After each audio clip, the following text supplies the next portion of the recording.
Muy buenas tardes, Andrés. Buenas tardes, ¿cómo están? Muy bien. Muy bien. Bueno, me Andrés, alegro. contanos cómo ha sido la presentación que tuvieron que realizar para que justamente el asesino de Agustín no tuviera este beneficio que ni siquiera era domiciliaria por lo que nosotros entendemos o por cómo se lo ve, sino que era un pedido directamente de obtener la libertad. Sí, era un pedido, como ustedes dicen, de obtener la libertad medio enmascarado en un arresto domiciliario, ¿no? La petición desde lo formal fue como un arresto domiciliario. Lo que pasa es que, claro, lo que la mamá le decía a las trabajadoras sociales es que ella necesitaba que le dieran la libertad a Sarli, pero sin ningún dispositivo electrónico, es decir, sin la pulsera, sin tobillera, sin nada, porque como ella es una mujer grande y constituye grupo de riesgo en el marco del coronavirus, lo necesitaba para que le fuera a hacer las compras. Entonces, si les ponían un arresto domiciliario con tobillera o con pulsera, no iba a poder hacer las compras y directamente no le servía. Un pedido muy ridículo, ¿no? Pero obviamente con los tiempos que atravesamos de escarcelaciones y de beneficios, lo tomamos con mucha seriedad con la familia Marrero. ¿En algún momento pensaron que esto podía llegar a manos de un juez y que el juez definiera por sí habilitarle este beneficio de prisión domiciliaria enmascarado? Bueno, de hecho, hoy terminó resolviendo el juez y nos notificaron y finalmente terminaron rechazando el pedido de Sarli, prácticamente por los fundamentos que nosotros expusimos. Pero la realidad es que la familia tenía temor en función de esa presentación, por bueno, digamos, el festival de escarcelaciones que hubieron en este último tiempo, que después fueron mermando por el repudio de toda la opinión pública, de toda la sociedad.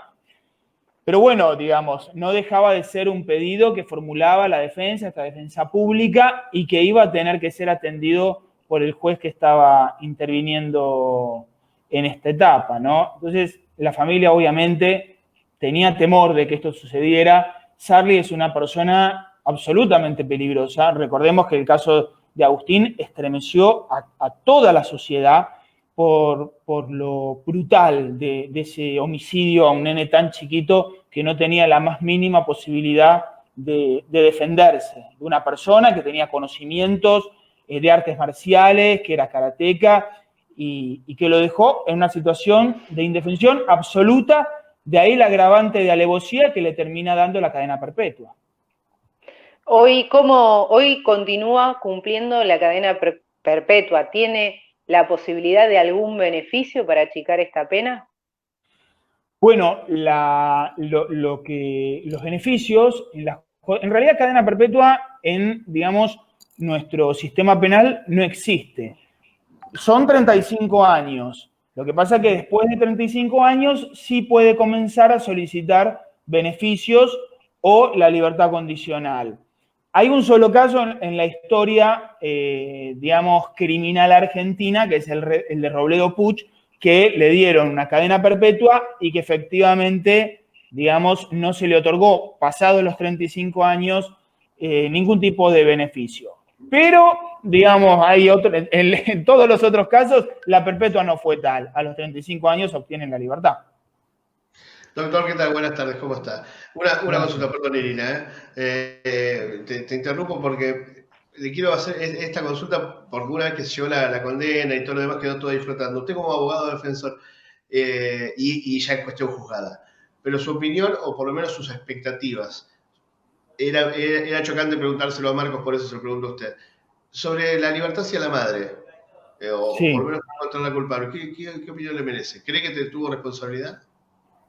Mire, en realidad, a lo largo de toda la sustanciación del juicio, la verdad que quedó acreditado, creemos nosotros también, que Charlie tenía un nivel de violencia también orientado hacia la madre. Digamos que a partir de los informes que surgieron de los peritos que intervinieron también respecto de la madre, la colocaron en una situación de vulnerabilidad también a ella respecto de este monstruo, ¿no? Y en ese contexto, la realidad es que aparecía como también alguna víctima, de alguna manera, esta mamá, esta señora Bonorino, y es en función de eso que también, ojo, termina ella absuelta por pedido de la Fiscalía, pero también por pedido de la querella. Nosotros no queríamos, y esto Marco me lo dijo desde el primer momento, hacer una cacería en esto. Nosotros durante la instrucción encontramos elementos que entendíamos que a prima facie podían acreditar alguna responsabilidad sobre la madre. Así como dijimos eso en su momento, la realidad es que durante la sustanciación del juicio oral, que permite ver toda la prueba compacta, toda la prueba junta, entendimos que no correspondía, digamos, atribuir un reproche penal a la mamá. Bien. Ahora, volviendo al tema de Sarli, la madre había solicitado también esto, bueno, la libertad o el beneficio de la prisión domiciliaria sin monitoreo, en base a que él es el único hijo y que se tiene que hacer cargo de ella, que está atravesando, no sé si un problema de salud. Si esto se agrava, ¿hay alguna posibilidad de que vuelvan a hacer una presentación? Sí, hay alguna posibilidad. La realidad es que nosotros, digamos, hay un artículo que hace referencia a las excarcelaciones, que lo que dice es que una de las razones por las que se las pueden otorgar es cuando tienen las mujeres hijos a su cargo menores a 5 años o cuando tienen a su cargo personas discapacitadas. El caso de la madre de Sarli no encuadraba dentro de ninguno de esos, porque es una señora que no es discapacitada, no hay ningún certificado de discapacidad. La pregunta es, si se agravara esta situación de vulnerabilidad de la madre y la madre presentara un certificado de discapacidad, nosotros nos opondríamos por varias razones, sin lugar a duda por el nivel de peligrosidad de Sarli. Pero también hay otras razones por las que nos opondríamos, que es que ella puede encontrar un sustento, ¿sí?, frente a todo lo que necesita de otra manera. ¿Cuál es esta? Por lo menos con, por ejemplo, con cuidadores o enfermeros a través de su obra social, que tiene una obra social, o también con todos estos sistemas de voluntarios que están encarando los municipios para atender a personas en sistema de vulnerabilidad frente al coronavirus. Digamos que hay otras maneras para que esta mujer pueda ser atendida que no sea necesariamente dejar un asesino loco, homicida, brutal, suelto en la calle, ¿no? En la última charla que tuvimos con el papá de Agustín, con Marcos, él mencionó que hubo amenazas por parte de bueno, Agustín. Sí, hubieron amenazas, se acreditaron esas amenazas y también constituyen una de las razones del fundamento del tribunal para rechazar este pedido de Sarli. Ahora, vos fíjate que evidentemente también, digamos, es una persona que no ha encontrado, incluso dentro del sistema penitenciario, un límite a este impulso tan vehemente y brutal que tiene para continuar victimizando a cuanta persona pueda. En su momento, obviamente, lo hizo con el hijo de Agustín y de Bárbara Bonorino, y con posterioridad lo hizo desde Bárbara. Con las herramientas que tenía, en su momento con los puños, con las patadas y con todo ese nivel de agresión que desplegó sobre el cuerpo de esta criatura, y cuando estuvo preso ya lo hizo desde el teléfono, ¿sí? Ahora, fíjese lo poco valiente que es esta persona, ¿no?, por no usar otras palabras, que dentro del sistema penitenciario el caballero no ha tenido hasta el momento ninguna pelea. O sea, las peleas que las mantuvo con una criatura, ¿sí?, a la que rompió a trompadas, y si no, también agrediendo a una mujer por teléfono. Ahora, dentro del sistema penitenciario tiene calificaciones de 7, 8, eso significa que no se peleó con nadie. O sea, se pelea afuera, con chicos chiquitos y con mujeres. Qué indignante, lo escucho, doctor, perdón. Siento la indignación que usted transmite al hablar sobre esto y me imagino que a veces debe ser difícil poder plasmar todo esto en cuestiones legales para que este tipo de personas no salgan siendo tan dañinos para el niño que falleció, pero también para la familia que queda, ¿no? Totalmente, totalmente, que uno dice, son planteos que son obvios, ¿no? Y que aparecen como obvios para rechazarlos.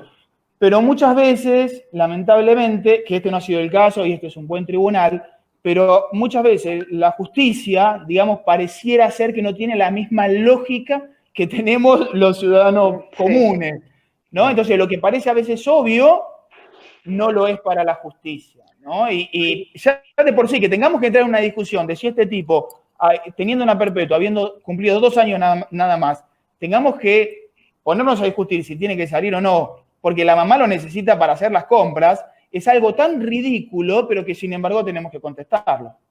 Ahí quería apuntar, doctor, preguntarle su opinión. Sé que es abogado especialista en este tipo de casos y que habitualmente asiste a víctimas. ¿Cómo ha funcionado la justicia desde que se comenzaron con estas libertades condicionales o domiciliarias con relación a los pedidos y sobre todo las justificaciones de los mismos?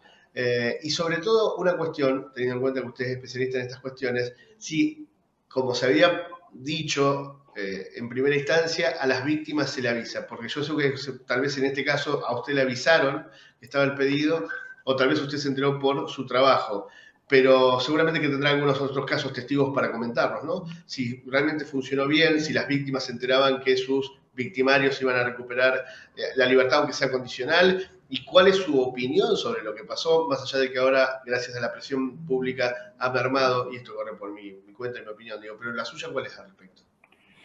Mirá, la verdad es que es muy parecida a la tuya, o sea, es una realidad. La justicia se mueve muchas veces por cuestiones que son externas a la justicia misma, y a veces es por la política, a veces es por el poder económico y a veces es por la opinión pública. Entonces, cuando en un momento la justicia sentía que se le podía llegar a reprochar si los internos o los presos empezaban a contagiarse de coronavirus, lo que empezaba a hacer es sacarse el tema de encima. Dejémoslo suelto porque yo no quiero ser el responsable de que alguien que me pide la excarcelación termine muerto dentro del sistema penitenciario por coronavirus. Los empezaron a alargar. Claro, cuando la opinión pública empezó a decir es una locura que esté pasando esto, y de hecho se constató que personas que habían obtenido la excarcelación a la semana estaban siendo detenidas nuevamente por comisión de otros hechos, empezaron a limitar esas excarcelaciones. Sin lugar a dudas, como lo decís vos, se mueven en función de diferentes intereses y en este caso fue por la opinión pública. Respecto de si las víctimas se enteran o no de estos pedidos, hay una diferencia entre Capital y la provincia de Buenos Aires. En Capital ya entró en vigencia desde hace un par de años una ley que es la ley de víctimas. La ley de víctimas lo que exige es que a la víctima se la tenga que notificar cuando se pretende aplicar algún tipo de beneficio, como estos, o de morigeración de la prisión. En provincia todavía no entró en vigencia esa norma. De hecho, es en estos momentos que se están tratando en las cámaras para poder adherir a esa ley, que es una ley nacional a la que Capital ya había adherido. Entonces, en la mayoría de los casos de provincia ni se enteraron, y se enteraron recién, digamos, algunos de casualidad, otros por medio de comunicación u otros porque preguntaron que, digamos, los delincuentes habían sido puestos en libertad, ¿no? Escarcelados. Claro.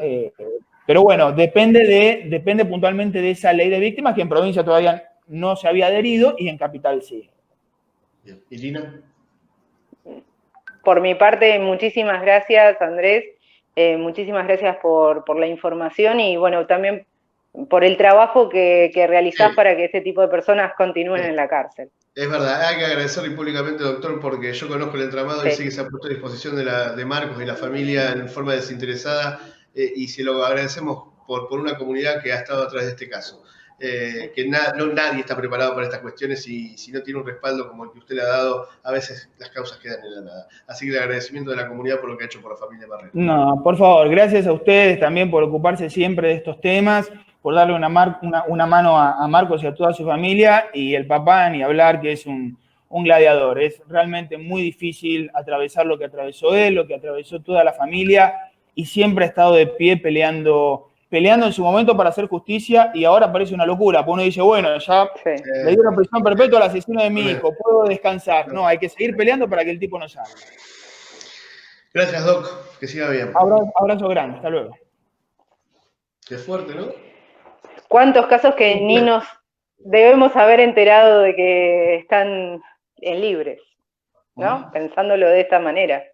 Sí. Y cuánto interviene la sociedad que se entera a un vecino que sabe y que hace circular la información. Si en la provincia de Buenos Aires, como dice el doctor, estas notificaciones no surgen, no corren, no están vigentes, ¿qué te queda hacer? Es simplemente el compromiso ciudadano de, si conoces algún caso y sabes que en tu cuadra está viviendo una persona, notificarle por lo menos a las víctimas o a la familia de las víctimas, ¿no? Es lo único que queda hacer en provincia hasta que finalmente se adhiera a esa ley. Una pausa, así nos recuperamos y volvemos con otro tema.